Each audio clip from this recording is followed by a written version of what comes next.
Okay, so UFC 319 is out of the way. Big spoilers alert. Khamzat Chimaev is the new middleweight champion. Lerone Murphy spoiled the UFC debut of Aaron Pico. And my god, Carlos Prates delivered a hellacious spinning elbow to Jeff Neal. This was the only UFC card that I think in the history of UFC where two fights have ended via spinning elbow in back-to-back fights, and both Lerone Murphy and Carlos Prates won their respective bonuses. So, yeah, overall, man, not a bad card. Um, just jumping straight into the main event. I'll be honest, going into this main event, I had no idea who was going to win this one because Khamzat seemed like this unstoppable force, took everyone down that he wanted to take down pretty much at will. Had some, really the only times he faced adversity in his career were against Gilbert Burns at welterweight and a short notice middleweight fight against Kamaru Usman. Those are really the only two fights he's had any kind of adversity. And across from him, we have the now former champion in Dricus Du Plessis, who, despite having such a weird and awkward, unorthodox style that when you look at on paper, you know, gives opponents a lot of openings to just, capitalize on, what are looking from the outside or what are just real technical mistakes. Yet he continuously just finds a way to win against opponents that are much superior than him on paper. He defied the odds against the likes of Robert Whitaker, Sean Strickland twice, and Israel Adesanya. And going into this, he was going to face arguably his biggest test yet in Khamzat Chimaev. So let me say, I thought that Dricus would offer a lot more resistance than he did in the actual fight. I figured Khamzat was going to be able to control him for like the first two rounds, but I thought like rounds 3, 4, and 5 is when Dricus was going to be able to find more success. I thought if Dricus could just survive the first two rounds, he would be able to, be able to stuff the takedowns a little more frequently, be able to find more strikes, maybe hurt Khamzat, really push a pace because Khamzat, prior to last night, had never gone the full 5 round distance, and we've seen in the past, prior to, getting new strength and conditioning coaches that he really struggled in 3 round fights, particularly in, really the only other decision wins in his career against Gilbert Burns and Kamaru Usman. He slowed down. He didn't look as dominant as he did in the first, so it was safe to assume that, yeah, Dricus, having gone the 5 round distance a few times, was going to be able to bring that experience into this one and give Khamzat more trouble than he did. Now, aside from like one moment in like the last, I think, like 30 seconds of the 5th round, where Dricus managed to briefly get mount on Khamzat and actually get his back, and it looked like he was about to lock in a rear naked choke after losing, like 99% of the fight, which is insane. Plot armor almost struck again for Dricus last night, but Khamzat was able to defend the one real submission threat from Dricus and just cruise to a decision win, man. It, yeah, really surprised me. I guess it kind of surprised me in two ways. One, Hamzat's ability to just, really just bully and control the what looked like to be the much naturally bigger man in Dricus. Dricus is not a small middleweight by any means, and Hamzat just pretty much manhandled him for the entire fight.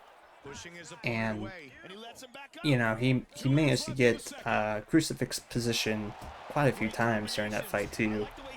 And you know, the idea of Khamzat winning wasn't outside the realm of possibilities. You know, a lot of people were able to deduce, like, yeah, just based on Khamzat's superior wrestling, this should be an easy win for him. But I I was genuinely surprised that Khamzat was not able to get more damage on the ground when he had Drickus there. And I'm very surprised that Drickus was able to defend all of Khamzat's submission attempts. Because we know Khamzat likes to fish for, you know, Darce chokes and rear naked chokes. He's gotten quite a few submission wins with those two in his career. But Drickus, he did a good job at just doing enough to survive. You know, whenever Khamzat had a crucifix, he would just bury his head into Khamzat's chest so that Khamzat really couldn't get any momentum on his ground and pound shots when he had him there. Whenever Khamzat did have Drickus' back, you know, Drickus would always, you know, do a good job of like protecting his neck or getting like a 2-on-1 on one Khamzat's hands, so Khamzat couldn't, you know, get a good opportunity to finish with the choke. So I'm not surprised that Khamzat won. I'm surprised in the way that he won. I if anyone was going to win by decision, I did not think it was going to be Khamzat. I thought it was going to be Drickus. So MMA continues to surprise me. You know, it wasn't the most fan-friendly performance, but, you know, Khamzat he did what Khamzat does, you know. And I guess the real question is, where does Khamzat, or what's next for Khamzat after this fight, right? Drickus has to he goes back to the drawing board. I don't know who you pair him up with against. Yeah, I don't know who you pair him up with at this point. Maybe Reiner the Ritter. That could be a possible matchup. Because I know that what's his name? Imanov and Moralo, I think they're scheduled to fight each other soon. That's probably the #1 contender fight for the middleweight division. But I'll be honest, man, I don't really see a whole lot of people in the middleweight division that can give Khamzat problems, you know? I really don't know. Like, maybe RDR, just because of his potential submission threat. But other than that, man, I think the only other person that could possibly challenge Khamzat, you know, call me crazy, I think it's actually Anthony Hernandez. You know, Anthony Hernandez, he has crazy cardio for the middleweight division. He kind of reminds me of a middleweight version of Cain Velasquez, except this guy, he actually goes for submissions when he's on the ground, not just ground and pound. So, you know, we've kind of seen in Anthony's fights, he's not afraid to grapple against other really good grapplers. We've seen that in his fight against Brandon Allen, another very talented grappler in his own right. So I think Anthony, you know, if he gets maybe like 1 or 2 more good wins, I think he could be the next guy to challenge for a middleweight title, man. He's just outside the top 5 in the rankings at the moment. So yeah, I think Anthony is a guy that's not going to quit on himself. He's got a really good chin. He just applies non-stop pressure, and, you know, he's just going to constantly attack. So that could be a potential challenge for Khamzat in the future, man. Other than that, man, I really don't know who you're going to have in the middleweight division that can really challenge the wrestling of Khamzat. But yeah, those are really my thoughts based on the UFC 319 card, at least as far as the main event. I will say, co-main event, I was interested to see how Aaron Pico was going to do, jumping into the pretty much the deep end of the featherweight division. And I will say, you know, before he got caught by that spinning elbow, he actually did show some good potential. You know, he was ripping, you know, shots to the body. His boxing looked pretty good against Lauren Murphy. He was mixing in takedowns, but, you know, he just, this is kind of a story of Aaron Pico's career, man. He gains momentum, And then like when you put a big fight in front of him, you know, that's gonna put him like right on the cusp of a title shot, you know, he just kind of comes up short, you know. You kind of saw that in his Bellator debut. You saw that when he first fought Henry Corrales.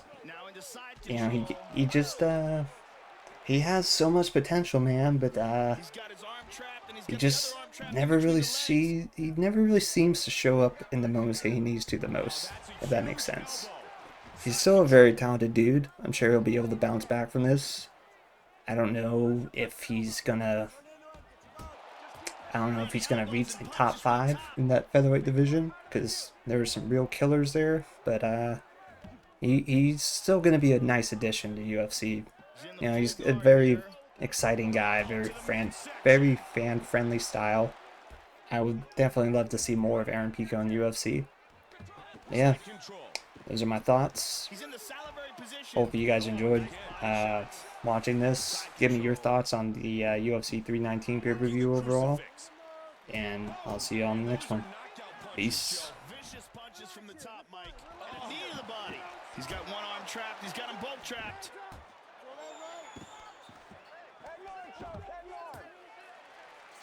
He ate that one. Big elbow. He's got his arm trapped, and he's got the other arm trapped in between the legs. He's got side control. Oh, he got tagged. Oh! He got tagged there, but it looks like he's recovered. He's in the salivary position. Oh, boom.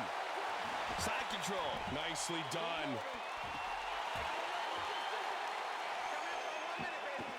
Working the crucifix. He ate that one. Side control. Nice knee to the body. Oh, nice knee. And really raining down. He's got one arm trapped. He's got them both trapped. And into side control. Into half guard. And he caught him again. He's in the full guard. Pushes him off with the feet, and he lets him back up.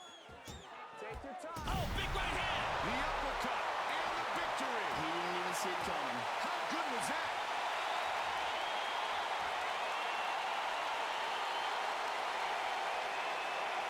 We have a new UFC middleweight champion.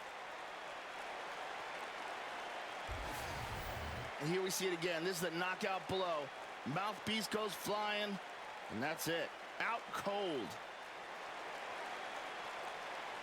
And here you see it again. Mouthpiece goes flying, knocks him out cold. Here we see it again, close up.